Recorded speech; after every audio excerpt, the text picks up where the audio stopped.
New and improved. Old and obsolete. This thing broke. This heat switch here. That's the heat, that's the wire. That thing that blew apart inside. The springs came out of the switch and out. You can't get that. It's an old transformer welder I've had for almost 40 years. It's paid for itself. I paid probably around $300 for it back then, which was cheap back then for a welder, for a MIG welder anyway. But this is a multi-process. Spent a little over $500 for it. And shipping in that Amazon. Got to make a little my own adapter, my own MIG plug adapter. Because I got 230, but it's got that's the plug I got. So I'm gonna move this bottle outside. Always move a bottle. Always take the regulator off when you're moving a bottle that's not attached to a welder. I'm gonna have to make a cart for this or something. But whenever you're moving a bottle, I know it's tempting to just leave the regulator on and carry it outside, but I don't like to do that. I've had this bottle, well, not this bottle, but I bought this bottle after I bought the welder, the original welder, 35 years ago or so, which is out here.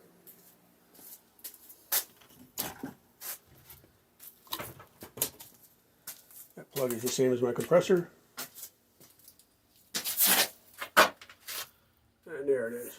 Enough cord to go outside, nice and heavy. And that's it. I got to do a little touch up on my project there. I'm going to add a couple things for it. I got to put a spare tire holder on it. And this side, the grating on this side, the wire, it sticks up above. Yeah, and then you can cut your hand on it. So I want to either grind it back down a bit on this side.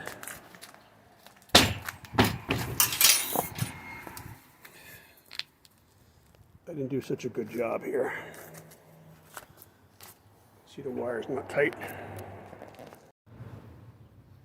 So I put a spare tire mount back on.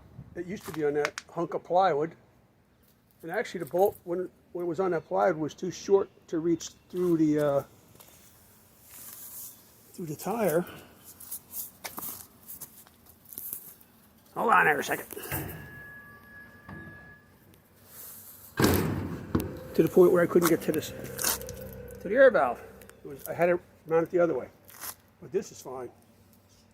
But I mounted it to the bottom rather than the top, so I could take these, if I wanted to, I could take the tops off. You know, not that I can't think of any reason why I wouldn't do that, but I made them so they're not permanent. There's 3 panels.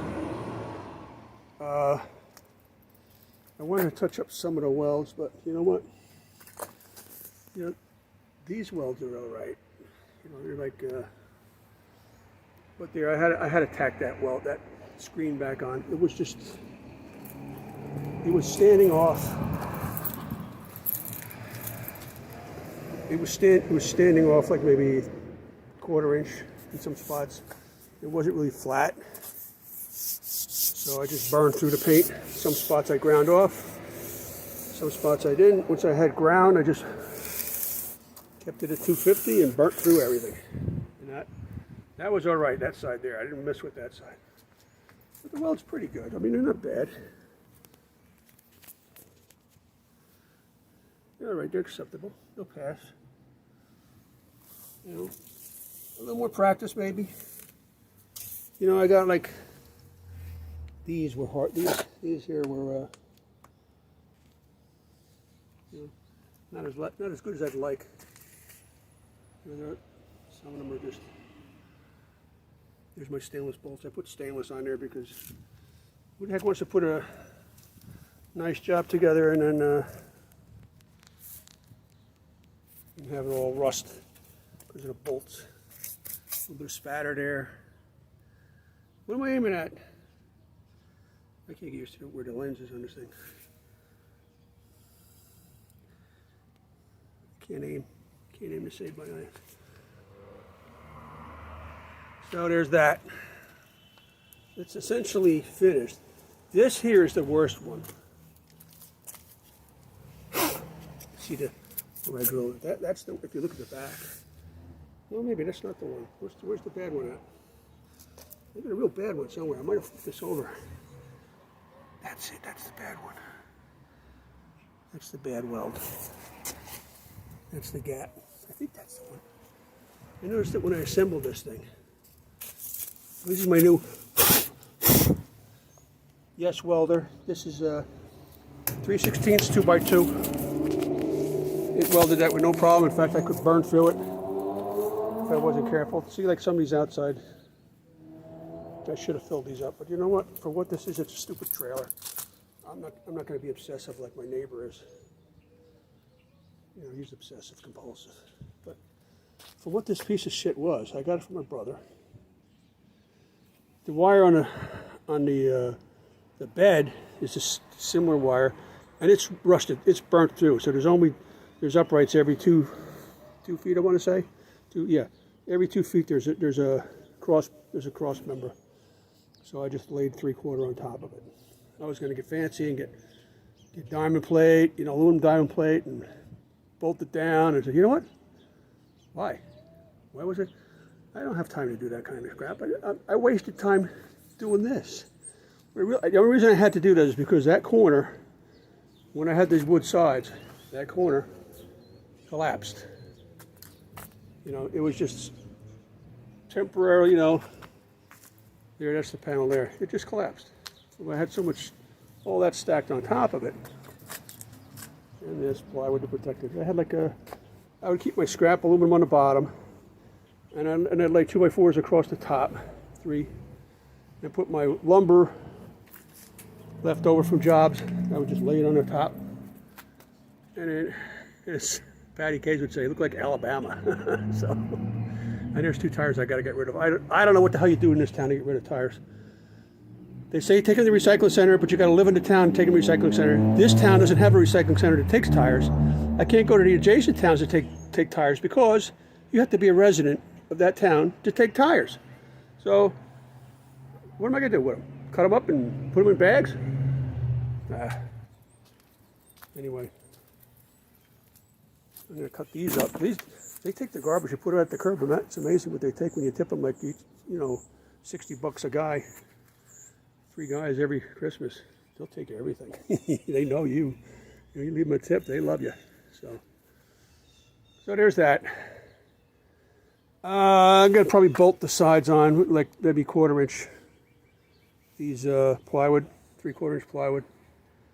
This sheet here, back during the plywood crisis, when plywood was like $80 a sheet, or $90, if it was for 3/4, it was like almost $100 a sheet. Some on Facebook Marketplace, somebody put some lady in East Brunswick put them out for free. Sheet of plywood, and I rushed over there and grabbed that son of a bitch. I'm so frugal, and it was sitting in my. That's like 2.5 years ago. So I've had this piece of plywood for like 2.5 years. It's treated and painted one side, so you know what? It's fine. But I got my spare tire mounted. I love this welder. I mean, I got it set to idiot, pretty much. It's all the way up. It's 250 amp. So I have it on its maximum setting because I'm too lazy to figure out the settings. They don't tell you online. There's no website you can go to tell you where to set it. There's just a code. There's just a code what tells you what the symbols mean when they appear on the screen. It's off now, so you won't see them. But for a little box, you know, for a little more than $500, I had to get it. I mean, the shitty ass welder I had that burnt itself out. The switch literally fell apart. The heat switch literally fell apart inside the welder after I've had it since the 80s. And I've done a lot with that. That welder I had is what I built this rack with. And this rack, my ground is small. You know, the welder I did have, a 230 volt welder, that just burnt itself out is what I built this rack with. And this rack has been on 3 trucks I've owned. I got the utility cap, and it had a H cross beam on each side. I lopped that off here. And I just built this in my parents' driveway. The neighbors were screaming because I was using a chop saw. And it was night. So, you know, I'm not a considered neighbor when they got babies. But that baby's probably 36 years old now, so there's that. And this cap, I originally got it, it was blue. Then I had a red, I had it blue, it was on my 72 Chevy. Then I got a 87 Ford F-150, which was red. So I painted it red. Then I got the Blue Beast, which is this. A 1-ton truck I've had for just over 11 years, 9 years, maybe 10, I don't know. So I painted it blue again. So I guess with all that painting, it kind of lasts because it's not rusting. Too bad. Usually the pins go, and I also welded these angles on it when I first got it, and made a cross bed. So I'm like 2 tiers. I got the tier on the top and the tier in the bottom. And it's just high enough that it's not too high. I can push my ladders on. Enough about that. But this trailer, basically a landscape trailer that I use for, I don't know what the heck I use it for. Moving shit around, getting dirt, getting gravel, helping people move their furniture, delivering kitchens. So yeah, I'm very happy with my Yes Welder.